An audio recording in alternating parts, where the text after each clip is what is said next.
Hey guys, I share Rachel Legends. Welcome to the video. Sending some love, some positive vibes your way, especially if you need them out there today.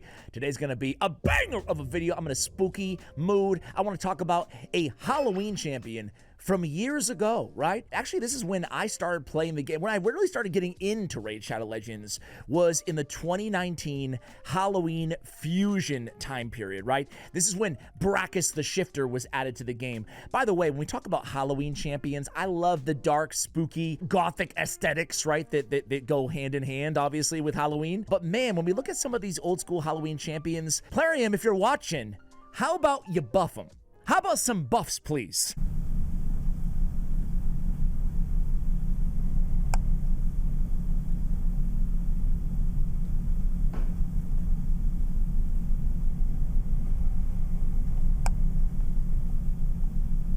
Brackus the Shifter, I would love to see a buff to this dude. Speaking of which, how about good old Harvest Jack? How about Harvest Jack, man?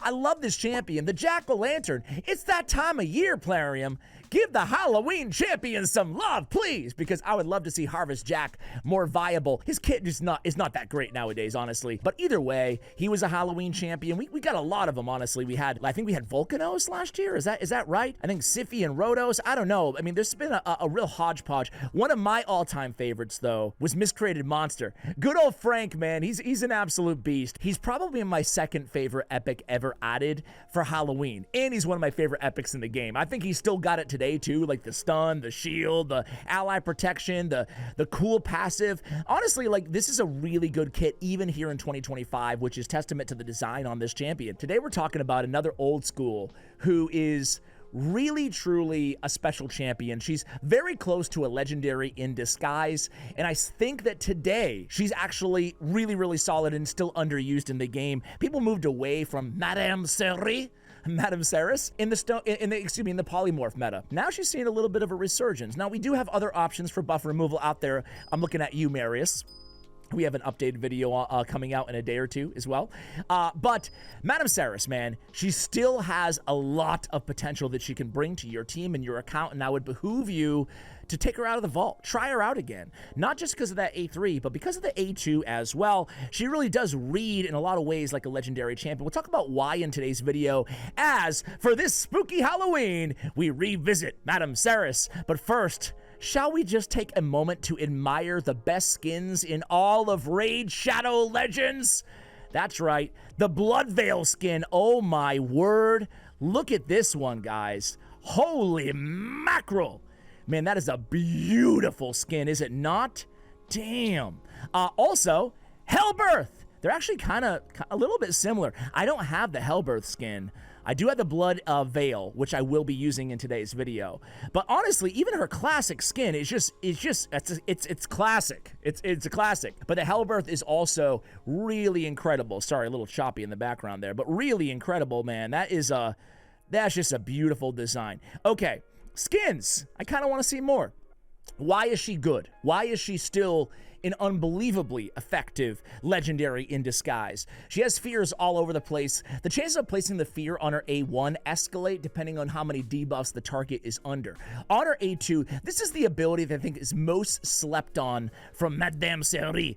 We have an AoE on a 3-turn cooldown, okay? We have a 50% chance of stealing a buff from everybody, and then as long as you steal one buff, you have a block debuffs on a 3-turn cooldown for a 2-turn duration. That's freaking super solid alone. But then we're placing a true fear for 1 turn on enemies who have buffs stolen. Listen, getting a block debuffs on a 2-turn, 3-turn cooldown from a void is very good. Not to mention we're stealing buffs, we're true fearing, control. It's a beautiful ability here, and it complements the rest of her kit just splendidly. Midnight Ritual, 6 booked down to a 4. She actually got a nerf. Some OG old school players out there will remember Madame Serris used to have a 3-turn cooldown on this ability. Talk about broken. One of the few epics they went in and nerfed over the years. Who else have they nerfed for epics? I mean, Uragrim. I can't think of that many, though, honestly.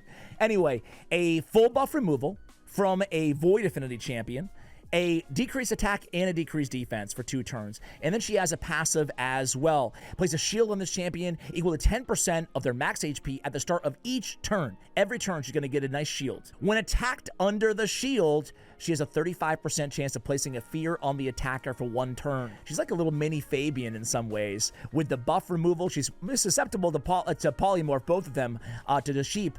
But we have that fear that's constantly being churned out on top of true fear, on top of more fear. I have a really fun fear synergy team that we're going to run with Madame Serris after I show you the best build and talk about some alternatives for you guys here in 2025 and beyond for Madame Serris, right? When I think about this champion, when I build this champion, I'm thinking about exactly how I would build Fabian, right? That means Supersonic and Pinpoint, but it's not the only option for Madame Serris. This is my favorite. I think that 4-piece Supersonic is one of the strongest sets in the entire game, especially for any champion on your account, not just Fabian, not just Madame Serris, but any champion with buff removal, right? Because it's going to trigger their turn when the enemy gets buffs.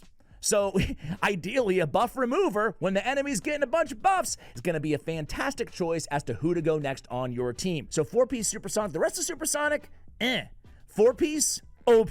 That adds up quickly, right? You get 3 buffs, 18% turn meter fill. Easy. 1 Siffy move, right?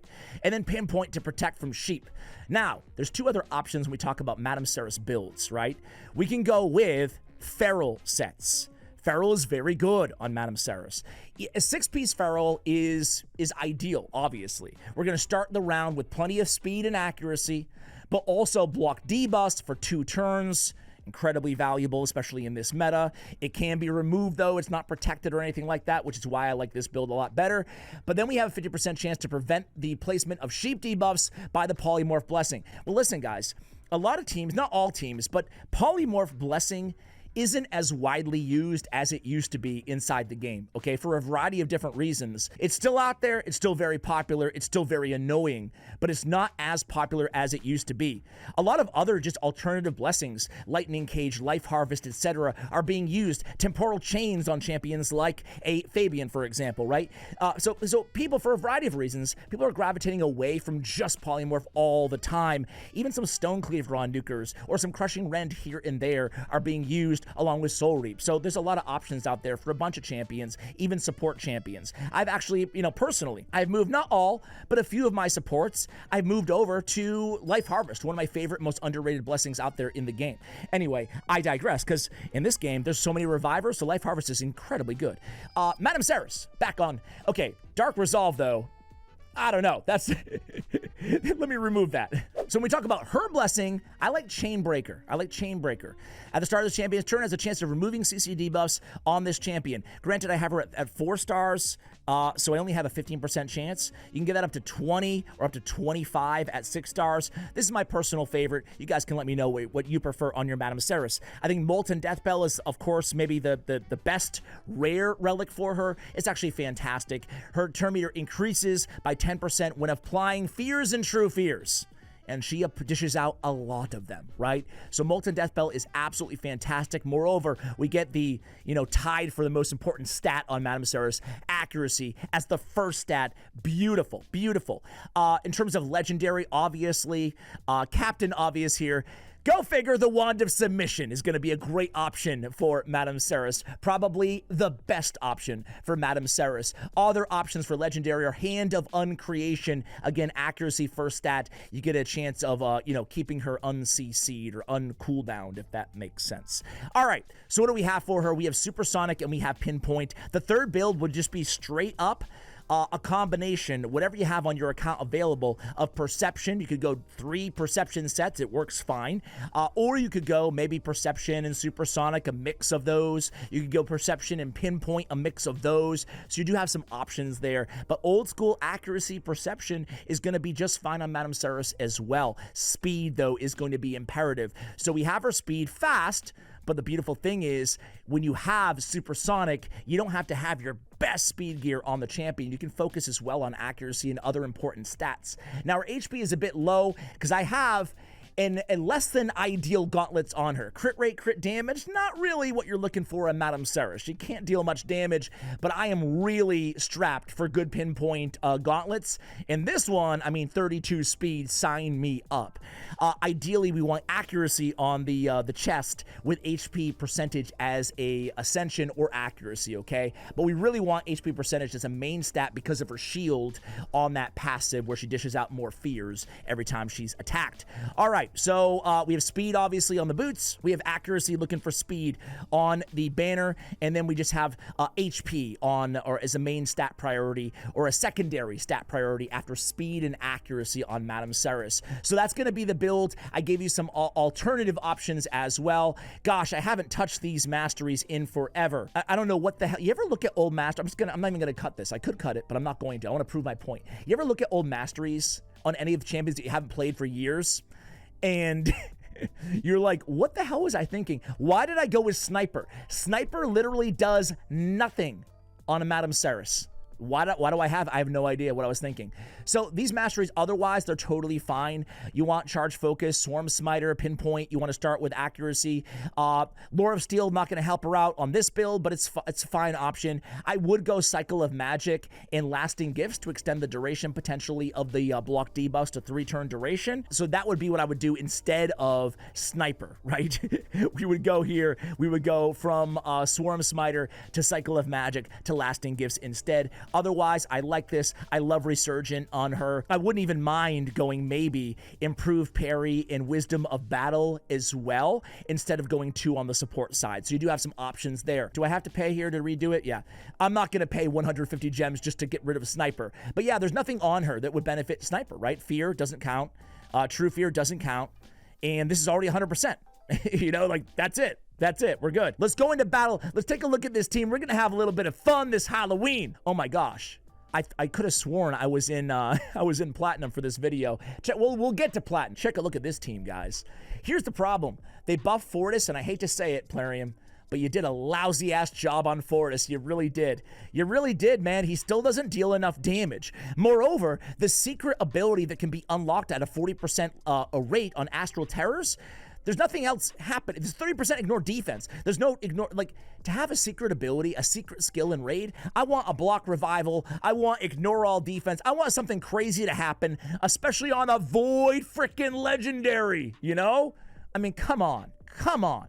That being said, he is the most fear synergistic nuker in the game. As a matter of fact, increases the chance of enemy skills failing by 15% when those enemies are under fear or true fear. He brings his own true fear that can't be resisted by targets under fear? Okay, bro. All right. This secret skill, Astral Terrors, is hard-hitting nuke. Kind of hard-hitting nuke. Has a 40% chance to be unlocked for 1 turn whenever a fear or true fear is placed on an enemy. Hence, we're rocking Fabian. My man is the king of fears and true fears and whatnot, and the queen of fears and true fears in Madame Serris, right? So a lot of chances going before Fortis to unlock his ability. The only problem is I need a speed booster, and I need a speed booster with increased defense, and I'm not going to run Sif. So I'm going to run Grand Oak Podrick, who brings the increased defense for Fortis, on his passive, and the turn meter boost, and a cleanse, and an increased speed. Hell yeah. All right, what are we missing here? A Reviver. But what are we not going against? And you'll see this. It's actually pretty shocking. We don't go against a lot of Polymorph. Granted, there's not a lot of Awakenings on this team. And frankly, it's a pretty easy team to start with. But, I mean, Volcanos always has to be contended with. So we're going to go in with a cleanse and a turn meter boost. We're going to go ahead and reset the cooldowns of the enemy team. And we're going to go ahead and I like this too. Because look at Fabian has buff removal. But we have to deal with affinities. It didn't really bite us here, but we didn't get, it's a 50-50 chance of obviously removal on the Stone Skin. We have another shot here on Madame Serris. This time she removed both of them. Now we can go in with the AoE. We didn't unlock his Astral Terrors, but we did do some nice damage with Fortis. Now we have an ally attack available to us. I want to go ahead and get Embrace off. As tempting as it is to go for Volcanos, you let Embrace transform into his alternate form, it's a bad day for everybody. Let's petrify Volcanos and then pray that we can steal the block damage off of Cheshire Cat. And we do. All right, so now we can go in there. We unlock the secret ability of because of Fear and True Fear was landed, right? So we unlocked the secret ability of Astral Terrors on Fortis, and boom, he still can't kill him. But we still get the job done. I gotta say, it's a fun little team, isn't it, guys? This is one of the, honestly, like, not to pontificate about raid content creation, but this is what I enjoy about raid content creation. This is what I enjoy, is like making fun teams like this. They're a little bit off meta, but still super fun. Hey guys, look what I just found. Last year's Halloween fusion, Gretel and Hansel together. Oh, let's see what we can do here. I kind of want to go right into the Queen of Hearts instead of speed boosting with an ally attack here. Because Queen of Hearts is going to steal our turn if we don't kill her right now, or she's going to go next with the instant turn. Are you kidding me? There we go. Oh my God. They go right with the boost anyway, but we're able to get in front and yeah, go with Fabian. So now we can debuff and hopefully set the table for our nuker here. Frickin' Hansel getting his turn. Don't like that. Let's go ahead and speed boost here. And there we go. We didn't unlock it, man. We only had one, I guess. All right. Hey, his A2 actually did smack there. I'm not going to lie. Everybody else on the team is dead, but can Fortis finish him off? Hell yeah, he can. Hell yeah, he can. Let's do this. And we just can't unlock the Astral Terrors. We still get the job done, though. That's nice. Let's get another team here, guys. I don't know. Let's see if we can beat this team. All right, so we're going to go. This time we're going to boost. Going to hand it to Fabian. We have one shot removing that stone skin. Fantastic. We get it done. Let's go Fabian on Fabian crime here. And then let's go with some debuffs. Fantastic. Set the table for our guy. He's going to land his True Fear. Kill a few of them. Fantastic. All right. Let's ally attack. Oh, no, no, no. No, Ash. No, Ash. Don't kill. Oh, of course, we're not going to kill her. Don't worry. Oh, we are going to kill her. Damn it. It's okay. We're going to have True Fears for days. I'm trying to show you guys what a longer battle would look like here. That's all. I wanted to illustrate the A2. I didn't make a dumb play. I'm just doing it so you guys know like what not to do. You know? Just looking out for you guys. There we go. All right. Let's kill Siegfried. And now let's terrorize.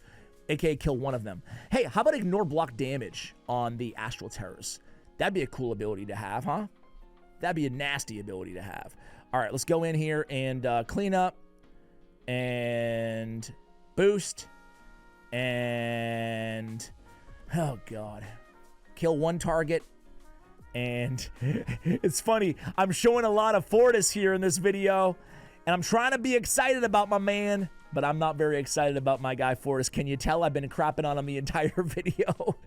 The shame of it is what I want to say is, hey, listen, he's pretty bad, guys. I agree. But that means he's probably up there on the list that Plarium has to buff champions. That's what I should be saying. Unfortunately, they just buffed him. Just buffed him earlier this year, I should say. All right, let's go in with that trick and treats. All right, we got the job done. It wasn't pretty. I tried to screw everything up, but we did get the job done. All right, guys, let's see what we can do against this squad here. We got a little Cometus action. We could use the block debuffs. Let's try to steal something that they have here, right? So let's go in. Oh, they've got a little, well, we're not going to steal because Fabian went first. We are going to try to petrify Cometus. And then, so we landed a lot of true fears with Fabian there. That's going to be, finally, we get the Astral Terrors unlocked. And finally, we see some big boy damage. Let's go against another squad here. How about this all-mythical team? I don't feel very good about it, but let's try anyway. They have a resistance aura with a Star Sage. That scares me a lot because, listen, my accuracy is fairly high, but not necessarily that high. Let's see how many resists here we get on Fabian. They're all mythicals anyway, so they're just going to change. But hey, okay, we'll take that. We'll take that. Let's see if we can remove... No. No dice. Let's go in here with at least... Okay, we kill Crixia. That's cool. And, hey, we survive. Somehow, some way, we survive. Now we're not going to survive this, though. Oh, maybe. Maybe. Maybe not. Maybe not. Did we bite off more than we could chew? We did. One more match, guys. All right, guys. One more mythical team. The grand finale here. The last one didn't work out so well. Let's see how we can do against this squad. Only one stone skin on the team from Carnage. We're going to go in with the turn meter boost. I will say, after playing this squad a little bit, it's a lot of fun. I'd certainly rather have a reviver. Let's get in there on Carnage. Land some True Fears. Let's land our debuffs. And we have it, guys. This is our big opportunity, right? We're not going to kill Siegfried. We're not going to kill Starsage. I do want to kill Carnage and what's-his-face. We do that. Now, we run the... There's a big risk here, but I still want to trigger the passive of Starsage. And we don't. Fantastic. Let's try to steal the block damage from Siegfried. And we do. Beautiful. Let's go in here and play with the turn meter of Siegfried. Let's give him a big nuke. And sayonara! There we go. Eat that, Hell Ryan 1991, you youngin'. You youngin'. I was 11 years old when you were born, playing Super Nintendo every morning, grinding, walking my way all the way to the controller. Oh, sorry, I got a little out of control there, didn't I? GG's. It's a lot easier being on offense than it is in defense. Listen, this team was a lot of fun. I'm not sitting here saying it's a world beater, but this last match showed you some potential. Little things like stealing the block damage from Siegfried ended up being a game changer, right? So anyway, I like Madame Serris. She's still my favorite Halloween champion of all time here in Raid Shadow Legends. What about you guys? Let me know what you think of this champion. Sure, she's been crept a little bit, but I still think she's very, very good and can be used on a lot of accounts out there. Not just in the arena, by the way, areas like Centranos and Faction Wars and beyond. Thanks for watching till the end of the video. Much love, and as always, take care, guys.